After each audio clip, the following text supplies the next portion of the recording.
You're about to hear a narrated summary of a family court motion hearing involving a request to modify childcare expense obligations following a divorce judgment. This summary is based on a court transcript and highlights the key arguments made by both parties, as well as the judge's ruling. It is not a complete transcript and should not be considered legal advice. Family court cases often involve financial strain, negotiated agreements, and difficult life changes. Listener discretion is advised as we walk through what was argued and how the court ruled. And if you find these courtroom breakdowns helpful, be sure to subscribe to the channel for more real court summaries and analysis. Right now, the parties are required to each pay 50% of any child care expenses. That was an agreement that they reached in their original judgment of divorce. We're simply asking that the child support provision not be 50-50, that it be pursuant to the appropriate Michigan child care formulation. Gentry, today is Monday, July 22nd, 2024 at 9:50 a.m.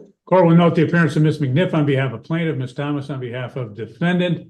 This matter is before the court on the plaintiff's motion to modify support with regard to child care expense. Ms. McNiff. Your Honor, I would just note for the record that my client is recently remarried and her new last name is Tinsman. This is really a pretty simple motion. Right now, the parties are required to each pay 50% of any child care expenses. That was an agreement that they reached in their original judgment of divorce. Since that agreement was reached, my client is on has a different job. She's remarried. She has a baby. She had to leave her previous job, which still had her making significantly less money than Mr. Gentry, as a result of there not being sufficient PTO, sufficient sick time. She at one point was taking care of the children when they had COVID during Mr. Gentry's parenting time. The kids have had some significant medical issues, some like tube surgery, things like that. She's had to take time off for it, and she simply couldn't do it with the previous job. So she took a remote job so that she could meet those obligations. We've also been in court a lot, which was a difficulty for her and with her previous job. So we're simply asking that the child support provision not be 50-50, that it be pursuant to the appropriate Michigan child care formulation that would assign the parties percentages. We do have this matter currently in front of referee Snyder on a change of domicile request, change of custody, change of parenting time. However, this particular part of the child support formula was not an issue, and I think in order to get it there, either the court needs to rule on it or send it to referee Snyder. Okay, thank you. Ms. Thomas, any response? I do, Your Honor. I don't think it's as simple as what Ms. McNiff purports it to be. Our answer to the plaintiff's motion certainly sets forth the defendant's position regarding the 50-50 child care. However, I would add that to clarify, I just want to clarify a couple of things. First, at the time of filing our answer, this motion hearing was scheduled for last week. So we had said there was 9 days before we'd be in front of court again. We're actually in front of Mr. Snyder again on Wednesday of this week. And so there's no reason that this motion couldn't have been brought at that hearing. This is just an extra motion for no particularly good reason other than it cost Mr. Gentry a lot of money. But more to the point, the parties negotiated. And they reached, it was by the judgment of divorce was entered by consent. And part of their negotiation was that because Mr. Gentry for a while was working at home, because that was part of what his job was doing, that's not the case anymore. And there was some variables, but the parties agreed that it should be 50-50. And that's what they agreed to that. And that's part of the other issues in the case settled because of that. So therefore, that was a negotiated agreement and it wasn't part of it. And if you look at the uniform child support order, it's purported that it's in there. It's not in there. And if you look at the formula that's attached, the calculations attached, it's not on there. It does not say that at all because the parties had agreed that it was going to be 50-50. If it was summer, if it was before and after school, whatever it was going to be 50-50 because they was part of the settlement that they reached based upon all the totality of the circumstances of their particular case. For clarification, in plaintiff's motion regarding change of domicile, she specifically requested relief as it relates to childcare in this matter. And Mr. Snyder has in fact heard testimony as it relates to the issue of childcare. in plaintiff's motion regarding change of domicile legal residence, although she indicates that she's also asked for custody and parenting time in her motion, that's not true. In her motion, she acknowledged childcare expenses for the children under the age of 12 are to be paid 50-50 and specifically requested reimbursement regarding questionable childcare expenses.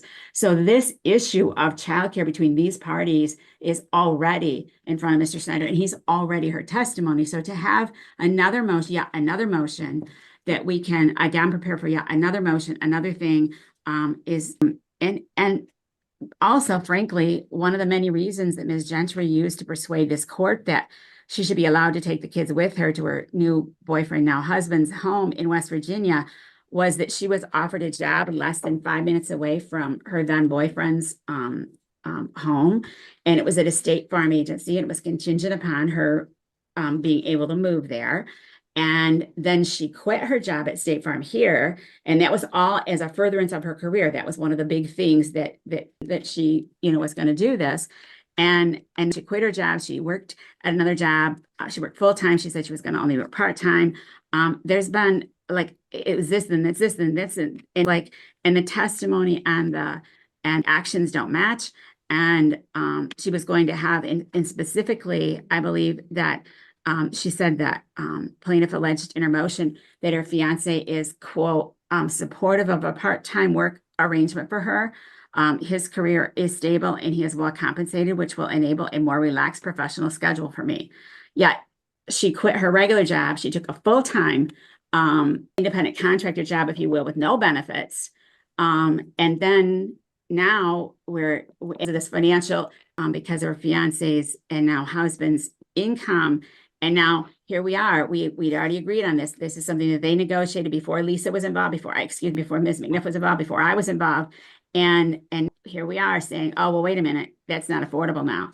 I mean, I think she needs to use her new financial windfall and needs to suck it up. That was their agreement. This is, again, 1/2 share of childcare expenses is what they agreed to. And it's not included in the Uniform Child Support Order.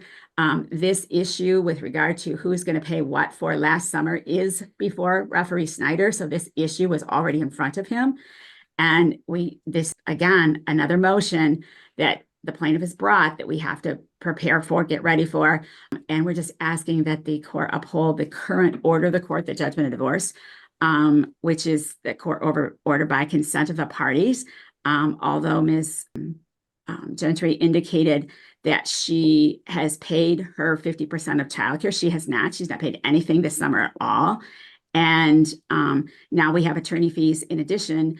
And it's the same subject matter that's already before Mr. Snyder, that he's already taken testimony as to these issues, in fact. Yeah, I don't have to have that read. I've heard that probably 3 times already, Ms. Thomas. What I'm going to do in this matter is, obviously, the judgment of divorce provides for 50-50 in childcare costs. It was by the consent of the parties. The court has not heard any reason why the court should invade and modify a judgment that was entered into by agreement of the parties, consideration of all the issue. The court is going to deny the motion. Ms. Thomas, you can prepare that order and submit under 7 days. Your Honor, will the court consider our request for attorney fees? I'm going to at this time.